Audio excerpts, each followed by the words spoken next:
네, 금일은요, 공동체 안에서 터진 문제와 해결책이라는 말씀의 제목으로 함께 하나님의 말씀을 나누고자 합니다.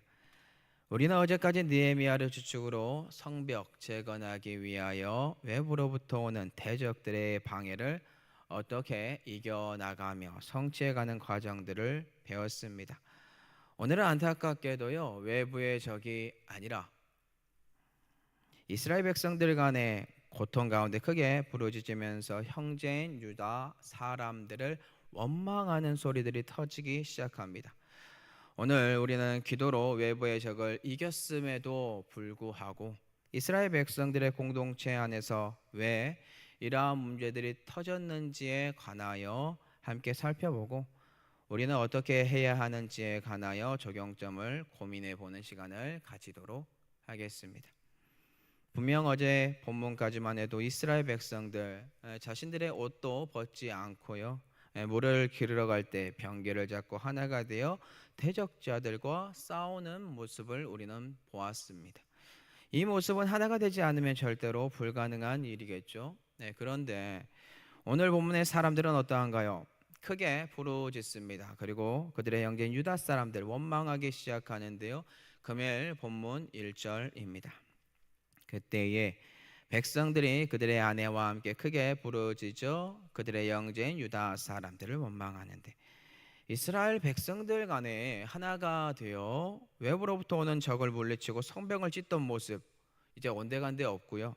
자신들에게 처한 문제들 때문에 백성들이 자신들의 아내와 함께 크게 부르짖으면서 동포인 유다 사람들을 원망하기 시작합니다. 왜 이렇게 이들이 부러졌는지 아시나요?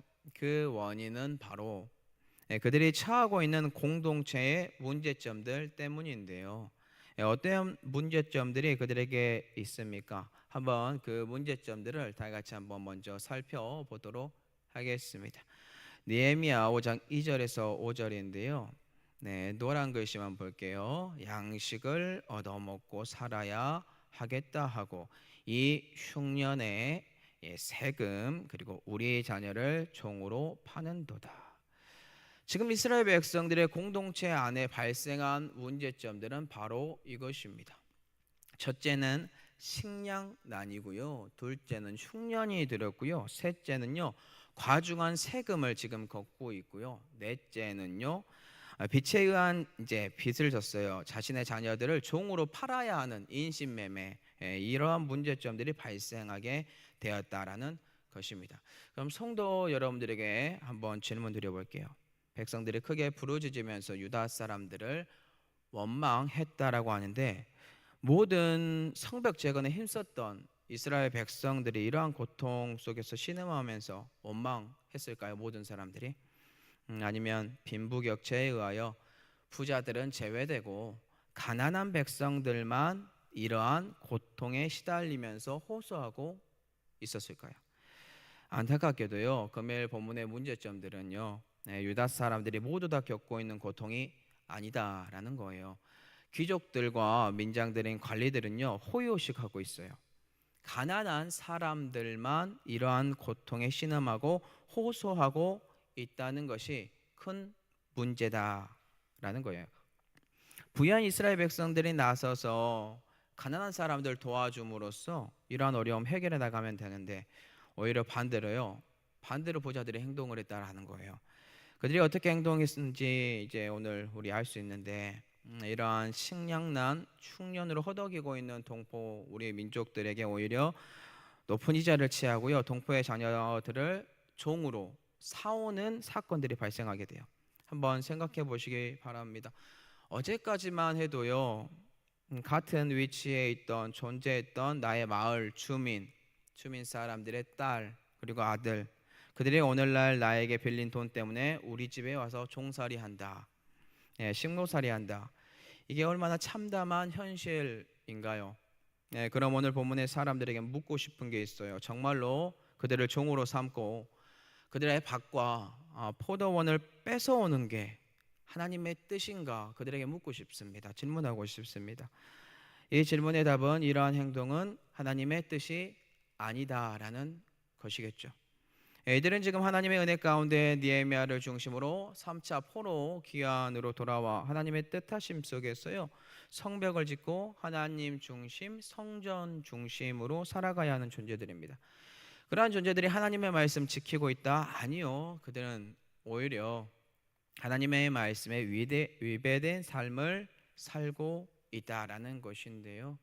레위기 25장 34절하고 42절 한번 볼게요. 오늘 본문에 어떻게 다른지요.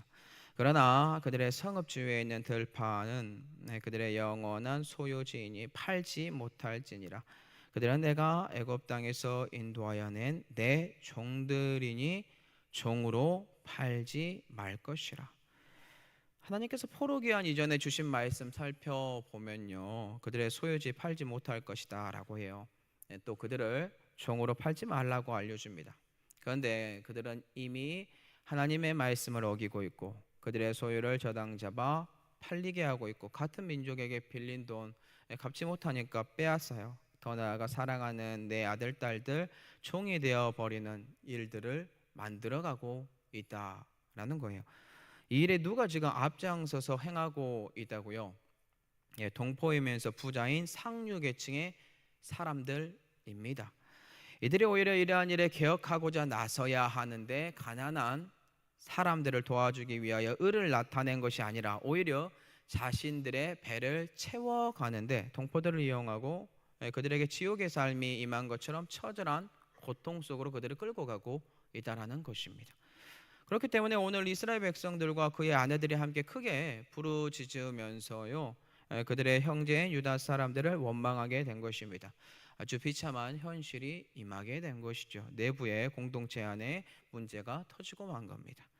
외부의 침략과 방해가 있었을 때는 한 민족이요, 한 공동체였고, 외부의 침략이 줄어드니까 흉년이 오니까 서로 살아가는 삶 가운데 있어서 남보다 더 못한 삶, 지독한 고리대금과 인신매매가 벌어지는 사건들이 오늘 본문에 발생하게 되었다라는 것입니다. 그럼 이 문제 우리 어떻게 해결해야 하나요? 지각이 있고 깨어있는 지도자인 하나님의 사람이 소리쳐야 할 줄로 믿습니다. 오늘 본문에서는 느헤미야가요, 그 역할을 하였는데요, 느헤미야는 이 문제에 관해 크게 노하였습니다. 하지만 바로 그 화를요, 그 노를 드러낸 것이 아니라 깊이 생각하고 귀족들과 민장들에게 꾸짖으면서 말을 합니다. 모든 생각들을 정리한 거죠. 그가 한 말은 이것이에요. 형제끼리 높은 이자를 취하고 있다고요. 그래서 이 문제에 관하여 대회를 엽니다. 우리는 이방인의 손에 팔린 우리 형제 유다 사람들을 위해 우리의 힘을 다하여 도로 찾아왔는데 너희는 너희 형제를 팔고자 하느냐? 이게 말이 되냐고. 이 일 옳지 못하다. 이방인들의 비웃음거리가 될 것이다. 하나님을 두려워하지 않는 삶을 지금 살고 있다. 그러니 우리 하나님을 두려워하는 삶을 살아야 한다라고 느헤미야가 그들에게 선포하고 있죠. 그러면서 자신을 예를 듭니다. 자기 자신 또한 돈과 양식 가난한 사람들에게 구워줬습니다. 내 이자 받는 일 하지 말자라고 사람들에게 외쳐요.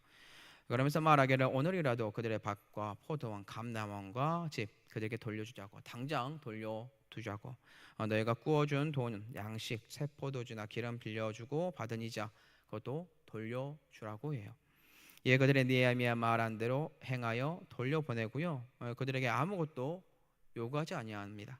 이에 느헤미야가 제사장들을 불러 그들에게 말한 대로 행하겠다고 맹세하니까, 그러면서 자신의 옷자락을 떨면서 말하기를 자기 약속을 지키지 않는 사람 하나님께서 그의 집과 산업 이렇게 털어버릴 거라고, 빈털터리가 되고 말 것이다 라고 말을 하니까요, 회중들이 아멘해요. 그리고 하나님을 여호와를 찬양하고 약속한 대로 행합니다. 자, 그럼 우리는요 오늘 이를 통해 무엇을 배울 수 있을까요? 더 적나라하게 말을 하면 왜 부자들은 갑자기 느헤미야의 말을 들었을까요? 그것은요, 느헤미야의 모범적인 삶의 모습이 이미 이스라엘 백성들에게 스며들어 있었기 때문입니다. 영향력이 있었다라는 거예요. 무슨 뜻이냐면요, 느헤미야는 본이 됐던 사람입니다. 자신이 내뱉은 말을 지키는 사람입니다. 만약에 느헤미야가요, 자기는 가난한 백성들에게 돈, 음식 빌려주고 이자를 착취해요. 근데 다른 사람들에게 말하기를 너희들은 그렇게 하지 말라라고 말해요. 이게 뭔 힘이 있겠습니까? 그런데 느헤미야 어떻게 했다고요? 입만 살아있는 외식하는 사람이 아니라 하나님의 말씀을 몸소 직접 실천하고 행하는 사람이었고, 주위 사람들이 그 모든 것들을 보고 깨닫고, 그리고 그의 말 때문에 파급 효과가 컸다라는 것입니다. 또 어떠한 것을 우리는 깨닫고 배울 수 있습니까? 네, 그것은 바로 느헤미야는요, 감정을 컨트롤했습니다. 예, 사람은 화가 나잖아요. 자신의 감정을 컨트롤하지 못합니다. 그리고 바로 분을 내는 경향들이 우리 주위에 많이 있습니다.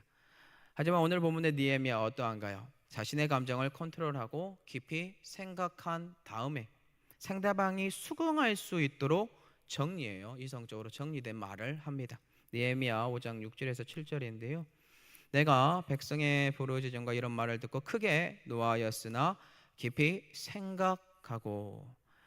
느헤미야는 자신의 노를 다스릴 줄 아는 자였고 깊이 생각하고 고심하는 지혜가 있었던 사람입니다. 감정을 컨트롤하고 공식 석상인 대회에서요, 이 문제를 어떻게 풀어나갈지 정리하고 계획한 일들을 그들과 변론을 통해 설득했던 사람입니다. 그러니 사랑하는 성도 여러분들 또한 느헤미야처럼 분이 났을 때요, 이 분을 바로 드러내지 마시기 바랍니다. 더 나아가 깊이 생각해보고 이 지혜로 상대방을 설득할 수 있는 능력이 우리 사랑하는 성도 여러분들에게 흘러 넘쳤으면 좋겠어요. 느헤미야는 그런 능력을 갖춘 지도자였습니다. 말씀을 맺겠습니다. 오늘 우리는요, 안타까운 현실을 마주하였습니다. 외부의 적의 방해가 있을 때 느헤미야의 기도와 하나님의 도우심 가운데요, 이스라엘 백성들은요, 하나된 모습을 볼 수 있었어요. 네, 이 문제가 지나간 이후 또 다른 적이 있는데 내부의 공동체 안에서 문제가 터졌다. 내부의 적이 있었다는 거예요. 비록 어려운 상황과 환경 가운데 이스라엘 백성들에게요, 식량난, 흉년, 가중한 세금 및 자녀들을 종으로 팔아야 하는 인신매매 문제들이 발생하게 되었지만 이 문제는 해결 불가능한 문제가 아니었습니다. 네, 같은 동포들 간에 하나님의 말씀을 어기고 그들이 이득을 쫓음으로 발생한 문제였다라는 것을 우리는 쉽게 찾아볼 수 있죠. 만약에 부자들과 귀족들이 가난한 자들을 도왔다면 어땠을까라는 안타까움이 있죠. 오히려 그들이 그와 반대로 가난한 자들의 것을 착취하였고 이 시기를 이용하여 오히려 자신들의 부를 축적하는 계기로 삼았다는 게 너무나 분이 나는 상황입니다. 하지만 감사한 것은 깨어있는 지도자가 있었다라는 것입니다.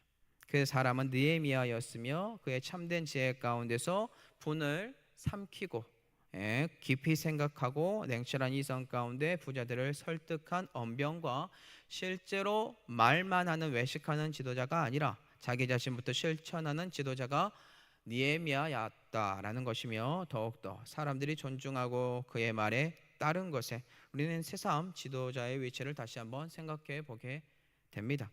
그러므로 우리는 오늘 총 4가지를 우리가 가지고 갈 수 있다라고 보는데요. 4가지 알려드릴게요. 첫째는요, 하나님의 말씀을 어기면서까지 성도 여러분들 가난한 자들의 것 빼앗거나 착취함으로 부를 축적하지 마시기 바랍니다.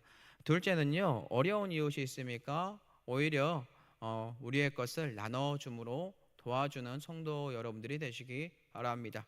셋째는요, 분이 난다고 바로 드러내는 그러한 성품이 있는 분들이 있으시죠. 바로 드러내지 마시고 깊이 생각하시기 바랍니다. 또 기도하시기 바랍니다. 마음을 다스리시고 준비된 사람으로서 앞에 나아가서 이야기하는 그러한 참된 지혜가 있었으면 좋겠습니다. 넷째는요, 참된 지도자인 느헤미야처럼 말과 행동이 일치되는 사람들이 되기를 축복합니다. 오늘 우리는 우리의 삶에 이 4가지를 적용하면서 살아가는 은혜가 저와 성도 여러분들에게 흘러 넘치기를 예수 그리스도의 이름으로 축복합니다.